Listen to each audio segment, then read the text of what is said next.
Good morning. This is Jacob.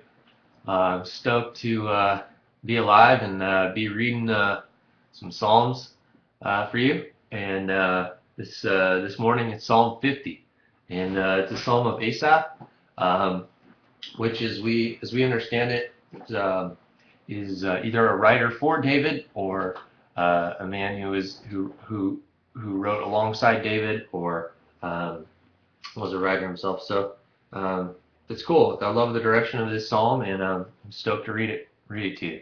So Psalm 50. Here we go. The mighty one, God, the Lord, has spoken, and summoned the earth from the rising of the sun to its setting. Out of Zion, the perfection of beauty, God has shone forth. May our God come and not keep silence. Fire devours before him, and it is very tempestuous around him. He summons the heavens above and the earth to judge his people. Gather, my godly ones, to me, those who have made a covenant with me by sacrifice. And the heavens declare his righteousness, for God himself is judge. Selah. Hear, O my people, and I will speak, O Israel. I will testify against you. I am God, your God. I do not reprove you for your sacrifices, and your burnt offerings are continually before me. I shall take no young bull out of your house, nor male goats out of your folds. For every beast of the forest is mine, the cattle on 1,000 hills. I know every bird of the mountains, and everything that moves in the field is mine. If I were hungry, I would not tell you, for the world is mine, and all it contains. Shall I eat the flesh of bulls, or drink the blood of male goats? Offer to God a sacrifice of thanksgiving, and pay your vows to the Most High. Call upon me in the day of trouble. I shall rescue you, and you will honor me.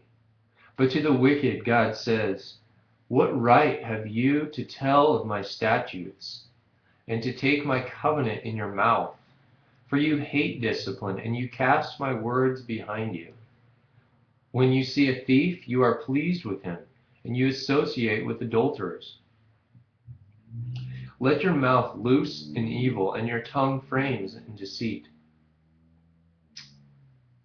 You sit and speak against your brother. You slander your own mother's son. These things you have done, and I have kept silent. You thought that I was just like you. I will reprove you and state the case in order before your eyes. Now consider this, you who forget God, or I will tear you in pieces, and there will be none to deliver. He who offers a sacrifice of thanksgiving honors me, and to him who orders his way aright, I shall show the salvation of God. Wow. Psalm just speaks of the deliverance of God in the end of 14, verse 15. It says, "Call upon me in the day of trouble, and I will rescue you, and you will honor me." And Jesus wants to be our rescuer. He wants us to call on him. Um, this is a beautiful psalm. And verse 1, it speaks. It says, "The mighty one, God, the Lord, has spoken, and summoned the earth from the rising of the sun to its setting." Isn't that beautiful? God spoke it into existence. In Genesis 1:1, it says, "In the beginning, God created the heavens and the earth." It's beautiful. And he's got everything the way he wants it, from the rising of the sun to its setting. It's there every morning, and it's there every night until it's dark. And verse 2 says, "Out of Zion, the perfection of beauty, God has shone forth." Out of Zion, the perfection of beauty. We say all the time, "Oh, that's beautiful." But here it speaks of something greater than, speaks of beauty as it really is, the perfection of beauty, and it's out of Zion. And God has shown forth. Um, and I think that sums up verse 2, that I just love that, the perfection of beauty. There's beauty, and then that we see, but then God comes in and says, hey, here's the perfection of it. And that's awesome. May our God come and not keep silence. Fire devours before him. We know that God is an all-consuming fire. And and uh, and I'm reminded of the fire that Shadrach, Meshach, and Abednego walked in, were thrown into the fiery furnace that was heated extra by Nebuchadnezzar in his anger, and he said, didn't we just put 3 people in there? Why is there 4? And I'm convinced and believe that Jesus was right there with them, and and not a hair on their head was singed. And then the result of that, uh, as we know, is that Nebuchadnezzar sent out an edict and said, "This is the Most High God." And then it's awesome. But when I think of fire, I think of just something that ruins everything that isn't made to last. Um, and it's a lot of heat, and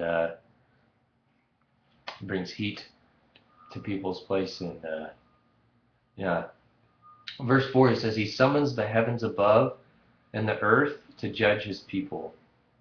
Um, we must not forget that God is a judge. He's the judge. The Father is the judge, and um, he's perfectly right and just in being that and doing so. And he has the final word. Um, and Verse 4 tells of the judgment of his people.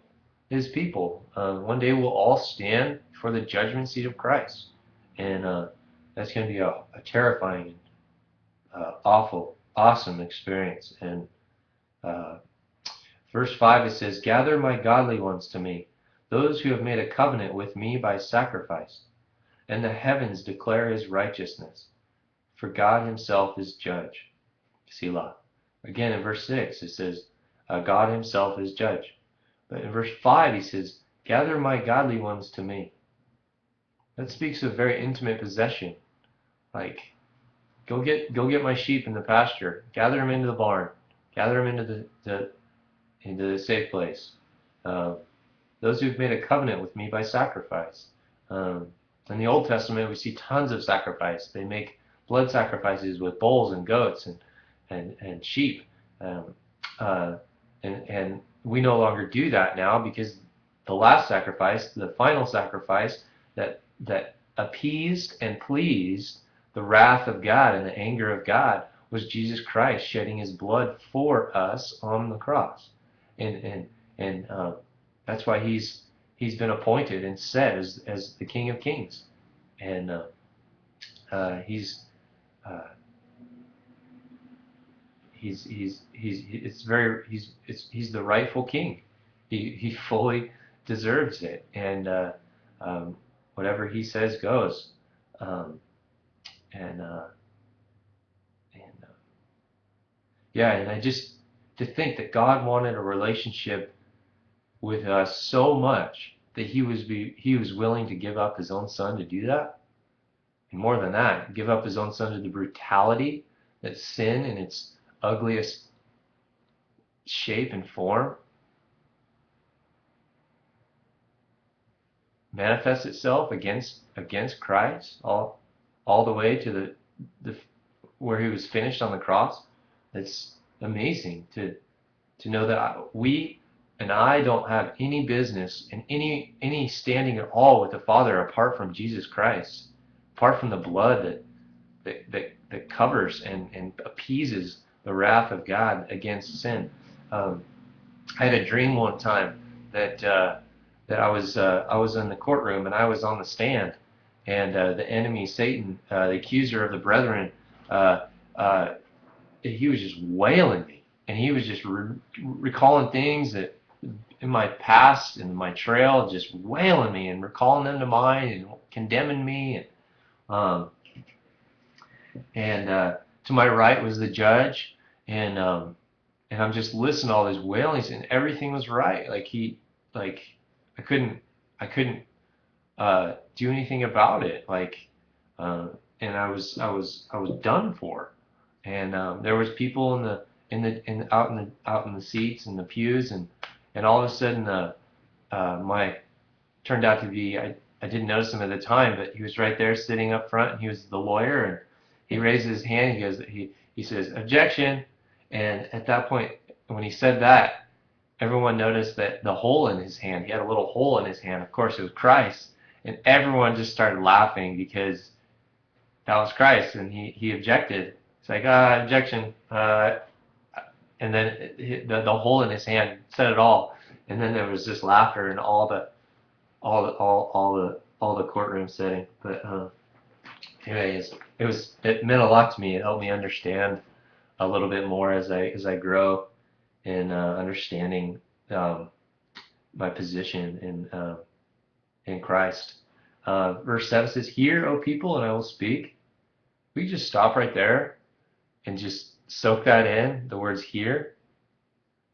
James says we must be slow to speak, quick to listen, and slow to become angry. And we we need to listen and hear. And this is a promise too. In verse 7, it says, "Hear, O my people, and I will speak." God has a voice, and He still speaks. Do we have ears to hear? We see in Revelation all the time, he who has an ear, he who has ears to hear, let him hear what the Spirit says to the churches, churches of Laodicea and all the 7 churches. And do we have ears to hear? And if we do, are we wanting to hear? Are we allowing Him to speak into our lives, into our existence, and give us everything we need? Continuing in verse 7 says, "O Israel, I will testify against you. I am God, your God." Testify against you. God knows everything about us, as we further see here. "I do not reprove you for your sacrifices, and your burnt offerings are continually before me. I shall take no young bull out of your house, nor male goats out of your folds. For every beast of the forest is mine, the cattle on 1,000 hills." In other words, I've got everything. I own everything. I won't take anything because I own it all anyway. And verse 11 just really speaks to me. It's like I've never heard this before. It says, "I know every bird of the mountains." God knows every bird of the mountains. He knows every bird of the mountains. How much more so when a sparrow falls to the ground? How much more so does He know about us? And I think he's just sharing that about us. He knows us, and He knows everything that we do, sacrifice and offerings, and everything that we are about, and even our thoughts. Like Psalm 139, he says, "I know you're when you sit down and when you rise up." He knows the words on our lips before we even speak them. For every beast of the forest is mine. God is a wealthy God. There's nothing that He lacks. Nothing. Absolutely nothing. What son, if he has ask for a fish, will be given a stone? Or ask. God is the cattle on 1,000 hills. He owns everything. Just ask Him. If you need some meat, ask Him. I'm sure He'd be pleased to butcher a cow for you. No problem. He wants to feed you. And the verse that comes to mind is, "I've never seen the righteous begging bread." I know the birds of the mountain. "If I were hungry, I would not tell you, for the world is mine and all it contains. Shall I eat the flesh of bulls or drink the blood of male goats?" And there's a switch here. 14, it says, "Offer to God a sacrifice of thanksgiving, and pay your vows to the Most High." Thanksgiving just honors God. In 23, it says that too. It says, "He who offers sacrifice of thanksgiving honors me." And that's understanding that God understands too. Like, thanksgiving is a sacrifice. a sacrifice that's honoring to Him, that honors Him, a thankful heart. Um, Verses 16 through 21 share of the wicked, and I'll let you just discover that. But let us give thanks to God. This is Jacob. Bye.